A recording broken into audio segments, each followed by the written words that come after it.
जब रूह निकलती है तो इंसान का मुंह खुल जाता है, होंठ किसी भी कीमत पर आपस में चिपके नहीं रह सकते। रूह पैर को खींचती हुई आसमान की तरफ जाती है। जब फेफड़ों और दिल तक रूह खींच ली जाती है और इंसान सांस एक तरफ यानी बाहर की तरफ चलने लगती है, ये वो वक्त होता है जब चंद लम्हों में इंसान शैतान और फरिश्तों को दुनिया में अपने सामने देखता है। एक तरफ इब्लीस उसके कान में कुछ मशवरे देता है तो दूसरी तरफ उसकी ज़बान उसके अमल के मुताबिक कुछ अल्फाज अदा करना चाहती है। अगर इंसान नेक हो तो उसका दिमाग उसकी ज़बान को कलमा शहादत की हिदायत देता है, और अगर इंसान काफिर हो, बददीन, मुशरिक या दुनिया परस्त हो, तो उसका दिमाग कन्फ्यूजन और एक अजीब हैबत का शिकार होकर शैतान के मशवरे की पैरवी करता है और बहुत ही मुश्किल से कुछ अल्फाज उसकी ज़बान से अदा करने की भरपूर कोशिश करता है।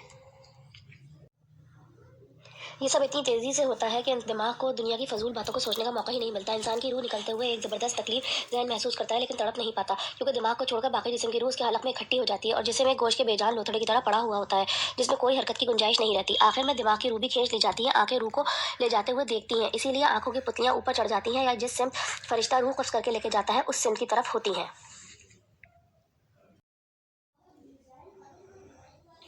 इसके बाद इंसान की ज़िंदगी का सफ़र शुरू होता है, जिसमें रूह तकलीफ़ों के तह खानों से निकलकर आराम के महलात की आहट महसूस करने लगती है, जैसा कि उससे वादा किया गया है। जो दुनिया से किया गया वापस कभी नहीं लौटता, सिर्फ इसलिए कि उसकी रूह आलम बरज़ख का इंतजार कर रही होती है, जिसमें उसका ठिकाना दे दिया जाएगा।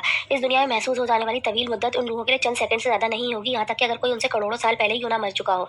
मोमिन की रूह इस तरह खींच ली जाती है जैसे आटे से बाल निकाला जाता है।